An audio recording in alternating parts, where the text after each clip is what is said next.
Well, good afternoon, everybody. Darren Saul, your host of Playing with Perspective, the Suspended Animation Podcast. Monday afternoon. Hope everybody's doing really well. You had a nice weekend. And I have episode 82 here today with the fantastic life mastery wizard, Adrian Hanks. How you doing, Adrian? Hey, really, really good, Darren. Great to be here. Wow, 82. What a great 82. achievement. We're growing, we're growing. And for everybody out there, we're going to be chatting about a lot of different things, but in particular, Adrian's new book. And the topic of the podcast episode is 100 Years On from George Orwell's 1984, 2084, Peace, Freedom, and Strength. And I'm going to give everybody just a little bit of a rundown into who Adrian is. So, life mastery wizard positively supports, guides, and inspires people to create and live a more holistic and healthy, focused life with plenty of well-being, meaning, passion, and purpose infused into it. Adrian is a very skilled and experienced professional counselor, psychotherapist, coach, and teacher, which are all part of the top-level leading-edge services he offers. Adrian does not stay inside the box. He thinks and works way beyond those limiting parameters. He's also a writer, and as I mentioned, we're going to be chatting about his new book today, 2084. So from the old Big Brother 1984 world of George Orwell to the new hopeful 2084 world from writer Adrian Hanks. Welcome, my friend. What a great introduction, Darren. Thank you. You're Thank very you. humbled. Oh, thank you, man. So tell everybody a bit about you that I might not have already covered. Yeah. Oh, well, how far do we want to go back? Let's go back. We got plenty of time. I'll give you a little bit of a brief bio and bring a bit of sure. fun into the mix as well, if you like. Yeah, So born in the early 60s, 1963. You can work out my age pretty quickly then, 57 in a couple of months' time. nice. Born in the UK, in the county of Gloucestershire, in the Cotswolds, very quiet country town. Had a beautiful upbringing in my primary school with an amazing primary school headmaster, Mr. Gingell, who was my first ever real mentor. Oh, I wow. realise now in hindsight, like an incredible human being, guided me in the right direction from a very early age. That's great. I then hit about sort of 13 and 14 and hit the rails. Sex, drugs, rock and roll, girls, did the whole gamut for a number of years. Went off the rails. Was a wild punk rocker. Yeah. Had the mohawk and did the whole Sex Pistols thing in the UK. I love it. And really, just had a pretty wild time on the outside. But on the inside, there was this budding artist, writer, creator. Yeah. So although I had this external experience in my life of being out there and being wild, the inner Adrian was actually quite a creative, quieter being. Right, wow. And trying to juggle the two was always an interesting challenge, but I managed to do so and stay alive. Nice, well done. Through my wildness. And then 19 years old, got out of the UK, went traveling around Europe, Yep. and ended up in Berlin, which was an incredible experience. So went back to Europe, back to Berlin a few times. What took you to Berlin in particular? Why was it Berlin? I was actually traveling around the south of France and Germany doing the fruit picking, the grape picking for a few months. And then my uncle was in Berlin. He was in the military. Right. And I actually had an old school friend who'd moved to Berlin as well. And it just seemed the most logical place to go to after traveling around. I knew that David Bowie had been there with his music. Yeah, fantastic. Other pretty amazing musos. Yep. I went there in 1982, back again in 83. And then in 84, I actually moved to Berlin, Wow. where I ended up living for 4 years, Wow. 3.5 years. And it was in 1984 that I actually read Orwell's 1984. Yep. So that was the beginning of my love for George Orwell. He's one of my most favorite authors. I became a student of his work. I read pretty much everything he's ever written, including his essays and journals and other things too.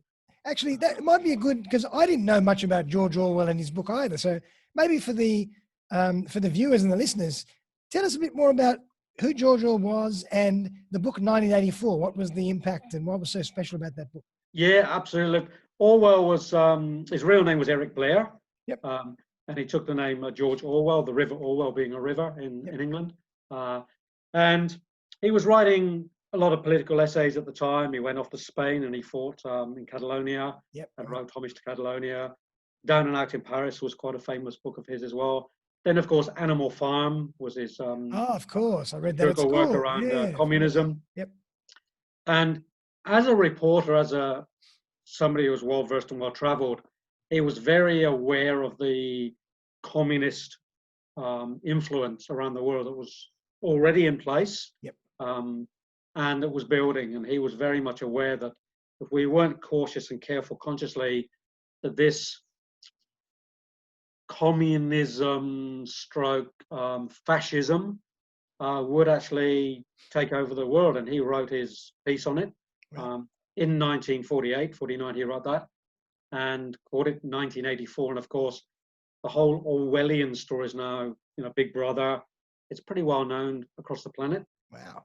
Very prophetic, his work. If you actually look at what's happening currently now with the drones, with the information overload, with the whole idea of CCTV cameras and Big Brother, freedoms being taken away, COVID-19, if you want to go down that rabbit hole, face masks, etc.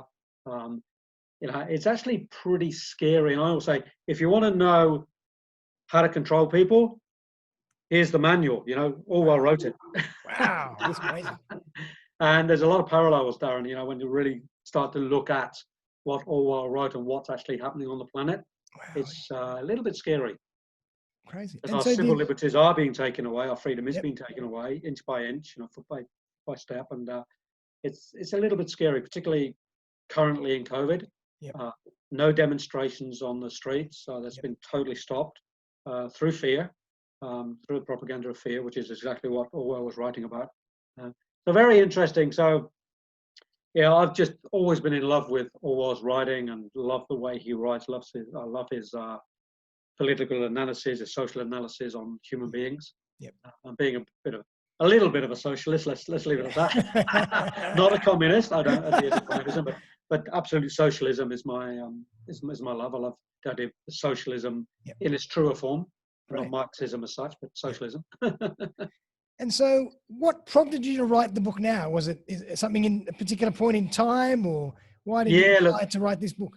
I've read 1984 several times, and about 5 or 6 years ago, I was rereading the book, and there was a passage, and I'll share the passage with the readers as well because it's on the back of the book anyway. Sure. And there was a particular phrase that just hit me, and all I can say is I felt like Orwell was speaking to me in that moment. There's no other way to explain it. And I had a moment of inspiration where I felt like I had poetic license to go and continue the story and expand the story. So I'm just going to read on the back here what it says. It says, it was from reading just a few words in part 3, chapter 6 of Orwell's 1984 that Adrian felt the first inspiration spark for the plot of 2084. And these are the words. It was that her waist had grown thicker and in a surprising way had stiffened. Now, these few words were left sitting for almost 70 years for Adrian, me, to read and decipher with his own poetic license. And they're the link and the bridge that seamlessly unites the worlds and the people from 1984 to 2084. Wow. That little phrase, I'm not going to expand on it because it'll ruin I don't want to do a spoiler in there. Sure. But those few words link the story. Yep. And so she's thicker in a set, and Winston, who's the main character, noticed this about Julia, who's the other main character, and from there I started writing. I had this inspiration to write from that one little sentence. Wow. And so can you, I don't want to give away, the ethos of your book and, of course, but can you give us a bit of an insight into what people can take away from the book, or what the meaning of the book is? Why should people read this book? Yeah, all right. So a little bit of a backstory to the book. We have Winston and Julia from 1984. Yep. Jump forward 100 years. And a couple, Miranda and Jacob, twins, Yep. are studying their family history. Yep. Going back into the old buildings around London from that time. And they find articles and different pieces of paper and clues to link their history way back Right. to that Orwellian time with Julia and Winston. Yep. And I've taken some of the context and wording of Orwell to bring in the flavor of 1984, the dark times, the controlling times. Leap forward 100 years, and we're now in a new paradigm of hope. The planet is doing well. There's been a global shift that happened in 2066. Yep. In the book, in terms of a future perspective, where the whole planet changed because of this one global experience. Love it. That unfolded. It's like a cosmic event. Beautiful. And people had an awakening, a global awakening. Great. And from that, they lost the new world order, and another system or systems were put into place where everything is living in harmony and peace. So it's a very hopeful book in terms of this new paradigm. And kind of forces us in a way, or inspires us to, look at things differently, change our perspective, learn more about ourselves and about the world, and find more harmony and peace in this crazy time. Absolutely, Liz. So it's all about the leadership in essence as well, because there's a new global leadership. Right. And I've based a lot of my work is based on real life experience or different aspects that I've learned for myself in my personal and spiritual development. Beautiful. So for instance, the system that's in place in terms of the leadership is a little bit based on the Baha'i faith. Okay. Wow. Which is one of the fastest growing. I'm not a Baha'i, but it's one of the fastest growing religions on the planet. Wow. I've also got some real life people in the book. Yep. From a futuristic perspective, looking backwards into history, which is, today is the history. Yep. Bruce Lipton, Nassim Haramein, Greg Braden, to name but a few. Nice. With their permission, of course. I've got their permission to have them in the book. Yep. So I'm naming a few real people in there to give it some historical context. And I started writing about 4 years ago, Darren, and up until about 4 months ago, it didn't feel complete. Really? And the final chapter that I've written is called COVID-19. Oh boy. So I've actually put in today's historic moment. Yep. Obviously from a slightly different perspective, if you like, a bit of conspiracy perspective. Yep. Because I want to fit into the Orwellian story. Sure. Yep. Talking about the control of COVID and how we've lost some of our civil liberties. Yep. So that chapter's pretty fresh. That's only probably 6 weeks old. Wow. And was the final piece to the puzzle. Yep. So I feel like there's this final piece needed to be put in the book. Yeah, definitely. Quite amazing. The timing is quite amazing. Being that you lived through this period, it obviously gave you some insight and inspiration to, further develop some of those thoughts. So you had to do something about it. Yeah, of course. I had to do a little bit of research. Everything I've done has been research as far as possible to get some, truth in, or Adrian's truth at least, in the writing. I've taken some poetic license in, of course, in a lot of the writing, sure. But really showing the balance of, from that space of fascism and communism into that place of freedom. Yep. A freedom of expression, freedom of being, living a healthier lifestyle, living more in community. So yeah, very exciting. I've been immersed in this book, particularly for the last 12 months with my editor and mentor. Yep. But over the last 4 years, I've been writing and reaching. And I mean, that must have been a hell of a process. What's that process like, writing and publishing a book? This is my third published book, and I've also a co-author in 4 of the books. Wow. I've got my Where Am I Right Now personal development book. Yep. And I've also got a children's book called Wendy and the Fairy Ring Secret. Wow. Beautiful little children's book. But this is my first novel that I've dared to put out into the world. It's a little bit. It's always a challenge because I'm bearing my soul. Yep.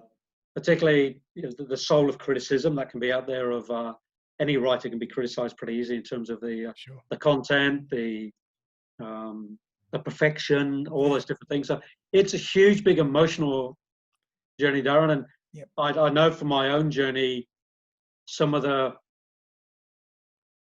possible sabotage patterns that could have come up and have come up Yep. that I've had to overcome to publish the book, because that little voice of Little doubt voice, can, yep. can rise. You probably know that as a podcaster. Who am I to be a podcaster? Oh, absolutely. Maybe some of that's come up for you, and as Absolutely. it does with all of us, whatever we do in life. Yeah, Definitely. I mean, particularly anything that you do that you create something, you're opening up yourself to the world and all the criticism that comes with it. But you have to you have to be strong, and you have to say, none of that matters. I'm doing it for me. At exactly where I've come to, Darren. Exactly. This is, I've had a few people, mention a few things and challenge me on a few different levels, and I've said, this is my journey. Yep. I'll learn on the journey. Yes, I'll make mistakes. Yes, I'll have my little Yep. moments of collapse. But the bottom line is, I've written, from my perspective, one of my greatest works of, to take on something like I've taken on in one case of, continuing the story, if you like, of this Orwellian venture. It's a pretty big task. Definitely. And, a real passion for you over the years as well, being so interested in Orwell and his writings. It's an honor for you to kind of, and a privilege to take that further, with your own creative license. It certainly totally is. And I really feel I've been in that creative space, and I've certainly felt the presence of that Orwellian being, if you like. Felt like I've had some guidance from that, of course, and been sitting here a few times going, what's next? And the flash of inspiration comes through. And maybe just a story to share, to help and to support other budding writers. Perfect. The part of my coaching is I love to help people to get more out of life, particularly around the writing space. And a few people have asked me, what's my process to write? Yeah. And I say, I turn on the movie and I type as fast as I can to keep up with the visual. Right. Because the movie's in front of me moving at, pretty fast speed. Yep. I see the characters, I hear the words, and I'm typing away frantically, just trying to keep up with what I'm downloading and seeing. It's quite phenomenal. Do you have a structured approach in the way that you wake up at a certain time every day, you pump out an hour, and then you take up, or it just whenever it hits? Whenever it hits.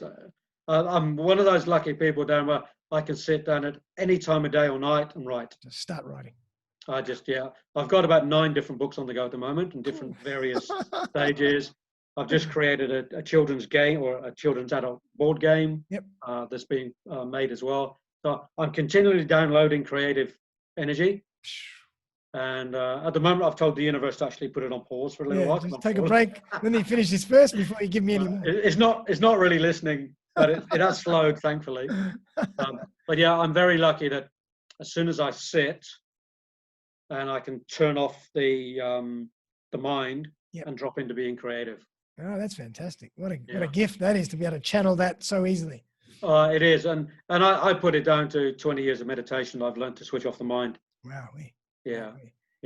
Incredible. Well, let's actually talk a bit about that, because I want to allow people to know a bit more about what you do as well, apart from your writing. So tell us more about what you do and how you do it.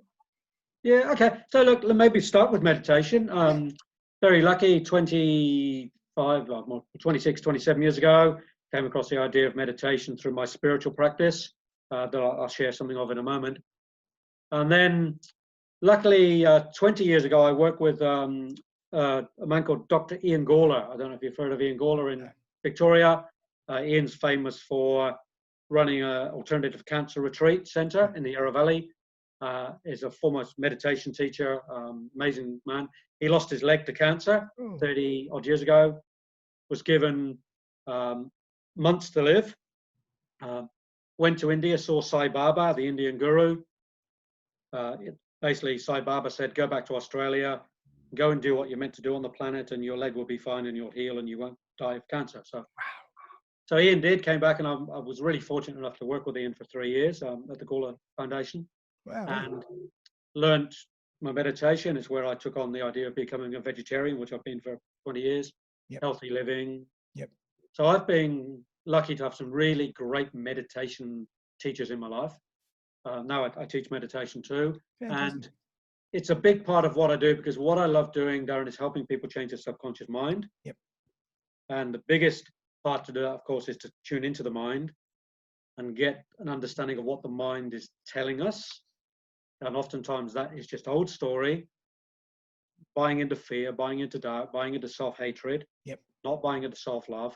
So my role as a coach, and also I've been a psychotherapist and counselor for 20 years as well, is helping people to change their mindset. So I say to people, what I do, I help people to create the vision of whatever they want to do or change. Yep. Then we put a plan into action, and then we take action. Yep. So visualize, plan, and action. That's my absolute recipe for everybody I work with.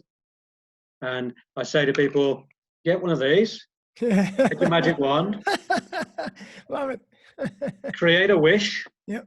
And then we take that wish into reality. We actually create it into real life.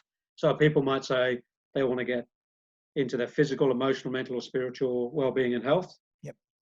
So we create, what I call the future potential self. Let's visualize who that person would look like, walk like, taste like, smell like, how much money they got in their wallet, what sort of car do they want to drive, etc. Yep. Yep. We create that vision. We look at the sabotage patterns that will get in the way, because they do. Yep. Yep. Sure. We do some psychotherapy around that. Yep. By clearing that space. And depending on the story and the level of trauma or belief systems, obviously the deeper we have to go. For some people, it's a bit of a walk in the park and it's not too bad. For other people, it can be months and months and months of deep psychotherapy, cleaning up some pretty deep old traumas. Wow. That have kept them locked in. There's been a lot of psychological abuse, sexual abuse, physical abuse that Yep. they stay in the body, they stay in the soul. So I do somatic psychotherapy. I go into the body, do body gesture, body work, Wow. clear it out of the body, Yep. clear it out of the mind, create a clean slate, and then help people to get on track and stay on track. And I love that work. That's my, I can imagine. absolutely love it. It's so I've been doing it incredibly 20 years. Yeah, very rewarding. It's seeing somebody shift from an old paradigm into that new paradigm. Yep. And take on the new life. It's so rewarding. I've worked with thousands of people across Australia and across the world, and still love the work every day. From young teenagers and sometimes children, right through to people in their 80s and 90s, even sometimes. Sensational. Yeah. And you still meditate every day, once a day, twice a day? Every day. So not every, some days I just simply don't. I just, get up and it doesn't happen. But 99.9% of the time, I get out and I'll either meditate in my bed before I go to bed. Yep. In my room or on the beach if I go to the beach. So different places. Yep. At some point during the day, I generally will meditate, mostly in the mornings. Yep. 10, 15, 20 minutes I find very ample. In meditation, there is no time. Yep. That's right. Yeah, that's right. And for me, Darren, it's different types of meditation. For me, there might be a specific meditation seeking something, clearing something, downloading something. So there's many types of meditations, but I have one meditation that is my go-to meditation every day that I've been doing for 22 years. I mean, what's that? And that was given to me by a beautiful meditation teacher who said to me, go and do different meditations, by all means. But if you have one meditation and you do it every single day, you'll go deeper and deeper and deeper and deeper, of course, with that meditation. Wow. It's like anything. If you do things over and over repetitively, consciously, it'll go deeper and deeper. Yep. So I've been meditating on this one meditation for 22 years. And the words are the truth, the whole truth, and nothing but the truth. I love it. So that's my meditation mantra. Yep, love it. I'll either meditate on all the three stanzas or just one, or even just the word truth, depending on where I'm at, what I'm looking for.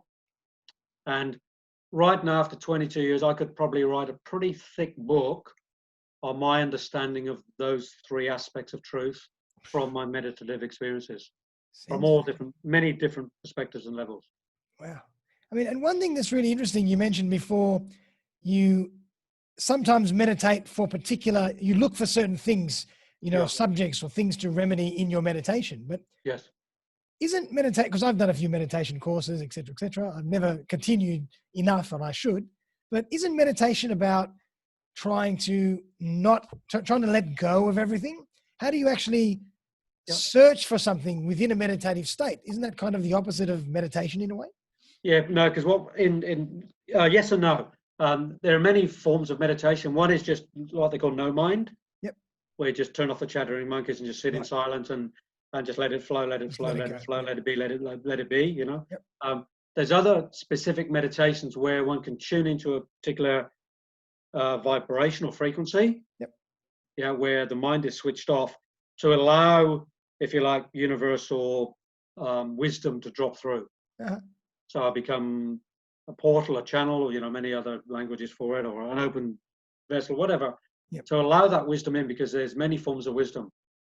Now, whether, and this is always the part of which is a great debate, great discussion, does it come from within? Yep. Or does it come from without? For me, it doesn't matter. It comes in. That's all I worry about. Absolutely. The most important thing is you putting yourself in the position to receive it, wherever it's coming from. Yeah, and we are great receivers. We've got the pineal gland, which is a great place to receive information from. I've got my heart, which is a great place to receive from. I've got my mind. Yep. So depending on what it is I'm seeking, I might tune into a different chakra base, for instance. Yep. If I'm after something a bit more earthy and connected, it'll be lower chakra. If I want something from the beings of the cosmos, I'll open up from my seventh chakra. Yep. I want to open up to creativity, I'll drop into creative space in my second chakra. So there's many portals and places. Fantastic. I love it. To go to. And anybody can access anything they want to when they're in the mind state to do so. That's what I believe. Wow. Yep.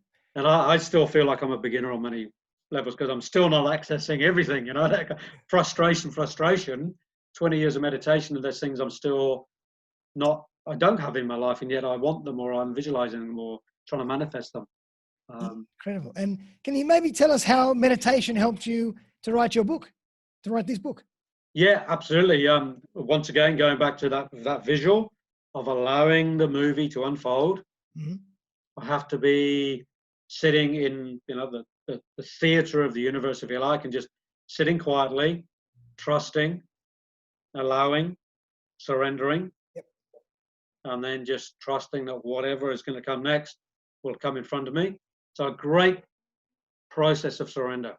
Yep, that's what I'm hearing.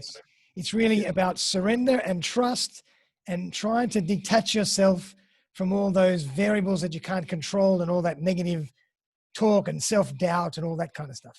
Yeah, the chatter. That's what throws you. Yeah, the mind chatter. We have 70,000 thoughts a day or something, and 90% are negative. It's constant. So clearing that space. Yep. One, to acknowledge I'm a writer. Yep. Yeah.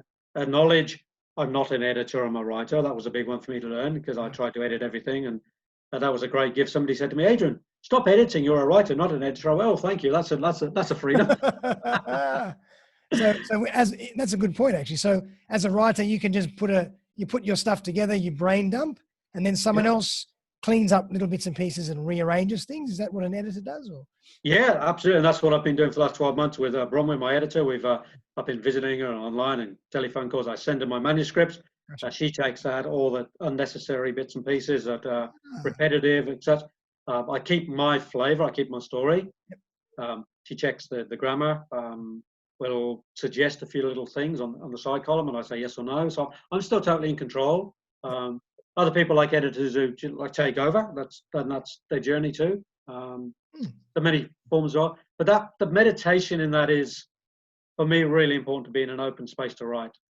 Right. Yep. Really, really important. And for me, relaxation. I'm a didgeridoo player as well. Oh, wow. When I'm playing didge and I'm in that meditative zone, in circular breathing, I can be in that space for an hour and just be in an absolute zone space. That's like, I've always thought that to be quite amazing. The way they use circular breathing, that just totally throws me. Wow. Love it. I just love being in that zone. Just, in the breath, out the breath, in the breath, out the breath. This Wow. gently allowing that flow. It's very beautiful. So when you're actually playing a didgeridoo, you get into a meditative state, do you? I do if I'm letting go of rhythm, if I'm letting go of thinking. Right. Yep. So when I'm in that deep circular breathing, I breathe through the nose down into the belly, and I drop into a gentle rhythm. I can get very visual and very connected Wow. in that space. It must be. And That's incredible. it is incredible. I love being in that zone. Wow, man, that's fantastic. So meditation really helped you to clear your mind and build a stage for you to start building and accessing all your creativity without any negative doubt or negative self-chatter. Yeah, absolutely. Because meditation for me, the biggest thing it takes away is anxiety. Yep. Which is fear. Anxiety is just another word for fear. Sure. And because if I'm in a fear space, it's really hard to write from a fear space. Yep. It's really hard to be open in a fear space. So for me, meditation creates courage, takes away the fear, brings in some vulnerability. I need to trust what's coming. Yep. So it's a resource that I found that I just I use every day. It's a great. I'd say it's my greatest resource, meditation. I love it. And I love the way you said that because, vulnerability is a big thing because we all have the tendency to want to control everything, even though we know we can't. Yeah. And then when you can access that vulnerability and let go, that must be incredibly powerful. Yeah, and not always easy, by the way. Not always easy. No. Don't worry. Ask people around me. I'm a great controller. Yeah, I'm sure that's what, so many years of working as a psychotherapist and a coach, you've seen that firsthand. People absolutely. Yeah. Letting go. Yeah. And that's probably the biggest thing when I'm working with my clients and with the students. It's about finding that place of vulnerability, find that place to let go, to ask the inner questions. What do I want from life? Yep. What is my goal? What is my vision for myself? Because a lot of what I do is about finding people's purpose, helping people to find their purpose. And a lot of people say, I don't know what my purpose is. I haven't got a clue. And I say, you know what? Give me half an hour of your time, and I'll pretty much guarantee we'll find your purpose in half an hour. Wow, that's cool. We might not find specifically what the label is, but we'll find out what the journey is. We'll find out what the passion around it is. Yeah, and how you should be executing whatever you do to get closer to it. Absolutely, yeah. You might not know exactly what it is, but you know that that's the journey you have to take. Yeah, it is. Absolutely. And that can come in many different forms and different labels, but it's about getting on the journey towards it. I think that's the important part. I love it. That's great. Yeah. The journey without a predefined destination. That's cool. Yeah, absolutely. Yeah. I always start with my clients and students with what I call the wish. Yep. So that we have a guidance of where we're going in the session, because the sessions can possibly go off on about 55 different tangents depending on the client. Yep. So I always start with a wish. What is your wish for the time we spend together in this next hour and 15 minutes or hour? Yep. And then we've got a defined journey to go forward to get an end result, at least at the end of that session. Sensational. Well done. So I love to have a railroads to work within with the client, because we always get a result that way at the end of the session. Perfect. And are you working these days more and more with Zoom and those type of technologies, or you do more face-to-face work? No, I've been working with Zoom for the last 5-6 years. I still see clients one-on-one if they prefer to, particularly if they want to go, say, and do a bush session, spend a day in the bush with me, or spend time. Some clients I do see in cafes on the Goldie in different places, or in their workplace. Nice. My coaching sometimes will go into workplace because I want to get a sense of the environment to help them with getting the environment set as well. Yep. But if it's one-on-one coaching, counseling, is generally these days straight on Zoom. People can still jump around in the room. I still get a sense of what they're doing. Yep. Yeah. And how did you know that you had to become a coach? That's what you needed to do? Oh, great question. If I was really honest, I'd say it goes right back to when I was a teenager. Right. I had a gift, if you like, to work with people, listening, connecting, inspiring. From way back, 13, 14, I was already showing leadership qualities and different things in high school. Yep. And then I really got into the social side through things like George Orwell and reading, traveling, of course, meeting different cultures. And then I did the teacher training at the Steiner School in Melbourne in 1997. Yeah. I was already getting a sense of wanting to become teacher, coach, facilitator. Yep. Started running men's groups already around that time. And then I came across my teacher, Yehuda Tzagar, who was running a college. Back then it was called philophonetics, which is now psychophonetics, which is a Rudolf Steiner-based psychotherapy. So Rudolf Steiner has been my teacher for 30 years, spiritual teacher and guide. So he put together something called psychosophy, which is a bit like psychiatry and counseling, based on spirituality, which includes a lot of spiritual soul, spiritual work. Love it. So back in 1999, 21 years ago, I started going to Yehuda's lectures, started training with him, and then did supposed to be 3 years. It took me 5 because I went to Africa and spent some time in Africa. Oh, wow. And did 5 years doing my advanced diploma in psychotherapy and counseling. So a long time, a lot of study. Wow, but you just knew that was where you were meant to be. Yeah, just absolutely felt it. And as soon as I started working in that space and studying and working with clients, I just knew it was my passion. It's my purpose, if you like. So I really know I have my purpose. That's amazing. And you can really see, your face lights up. I can see that you just love it. Yeah, I do. Yeah, I'm one of those lucky people, Darren, that wake up every morning in joy, and I go to bed at night with joy. I have a lucky disposition, partly trained, partly choice. Yeah. But I'm quite lucky that's my disposition as well. When I go down, I do go down occasionally, but I usually pop up pretty quick. And we all do. We're all human. Yeah, absolutely. Yeah, I have my moments, don't worry.